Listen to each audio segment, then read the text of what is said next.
Young Leo carried a quiet sorrow inside him ever since his beloved grandfather Arthur passed beneath the autumn leaves. The bustling village felt too loud. The familiar lanes too empty without the comforting weight of Arthur's hand on his shoulder or the rumble of his stories by the fireside seeking solace. Leo often wandered the winding forest paths beyond the village boundary, drawn by an unexplored whisper among the ancient oaks. One misty morning, pushing through a final curtain of weeping willow branches, he stumbled into a breathtaking sanctuary. Before him lay a lake of impossible stillness, its surface a flawless mirror reflecting not the surrounding trees, but the vast, open sky itself. Clouds drifted slowly across the water, and the deep blue seemed to stretch into infinity below his feet. It was as if the heavens had poured themselves into this hidden bowl of earth, a secret world upside down. Leo sat on the soft, mossy bank.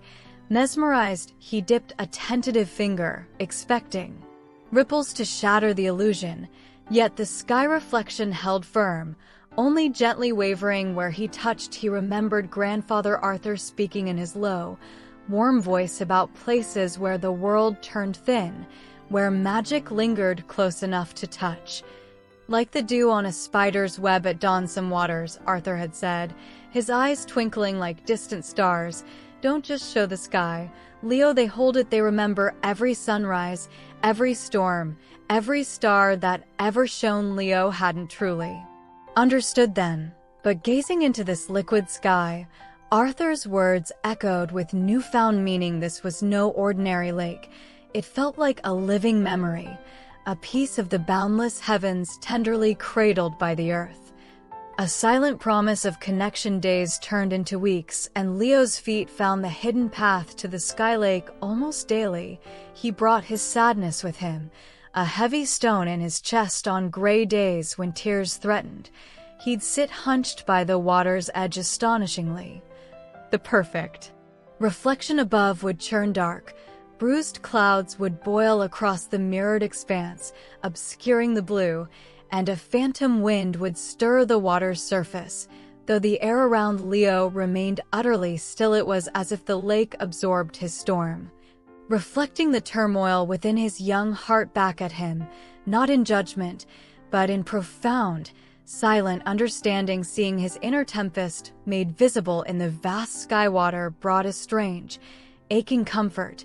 He wasn't alone with his grief. The lake knew. One evening, burdened by a particularly sharp pang of missing Arthur's bedtime stories, Leo whispered towards the reflection, his voice trembling slightly, "Grandfather, are you out there?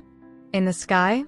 He stared intently at the water, half expecting, half dreading a response. The lake remained a calm mirror of the deepening twilight, but then, slowly, gloriously, points of light began to pierce the reflected indigo. One by one, then hundreds, then thousands of stars bloomed on the water's surface, far brighter and clearer than the real stars just beginning to appear faintly overhead. It was as if the lake held a concentrated essence of the night sky, pulling the cosmos closer. Leo gasped, tears welling, not from sorrow this time, but from a sense of overwhelming, beautiful presence. He felt Arthur's love, vast and eternal, shining back at him from the depths. The lake became Leo's quiet confidant. He spoke of small victories, mastering a tricky knot Arthur had taught him, spotting a rare bluebird on those days. The reflected sky blazed a triumphant, cloudless cerulean, or playful, fluffy sheep clouds drifted serenely across the watery expanse. He shared his fears about growing up, about feeling adrift without his grandfather's guiding hand. Often, a single, wispy cloud would form high in the reflected blue, drifting slowly, calmly, a silent reminder of constancy amidst change. The lake never offered words, only this profound, responsive reflection of his inner state, a constant, patient witness that validated every flicker of his complex heart. It taught him that emotions, like weather, were transient, yet part of a larger, enduring beauty. Years flowed past like gentle streams, feeding the lake. Leo grew taller, his boyish sorrow gradually tempered by time into a cherished, bittersweet warmth. Whenever he thought of Arthur, he still visited the Sky Lake, though perhaps less often. Finding peace in its unwavering presence one crisp autumn afternoon, reminiscent of the day Arthur left, Leo brought his own young daughter, Alara. To the hidden shore, he watched her wide eyes mirror the impossible sight as she pointed a tiny finger at the clouds sailing serenely below. "Look, Papa, the sky is in the water," she breathed, her voice filled with pure wonder. Leo knelt beside her, the familiar ache softened by overwhelming love. "Yes, my star," he murmured, his own gaze lost in the infinite blue depths. "It holds the sky and it remembers everything beautiful." Leo understood now, deep in his bones, what the lake had always whispered without sound. Grandfather Arthur wasn't truly gone. His laughter echoed in Leo's own smile.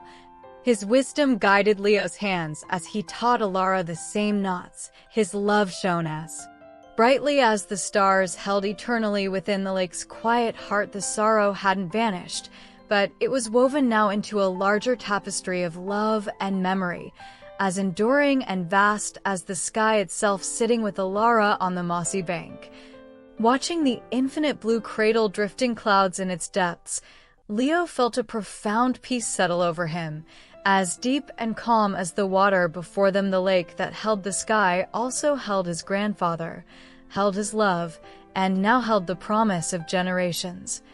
A silent, celestial embrace beneath the whispering trees.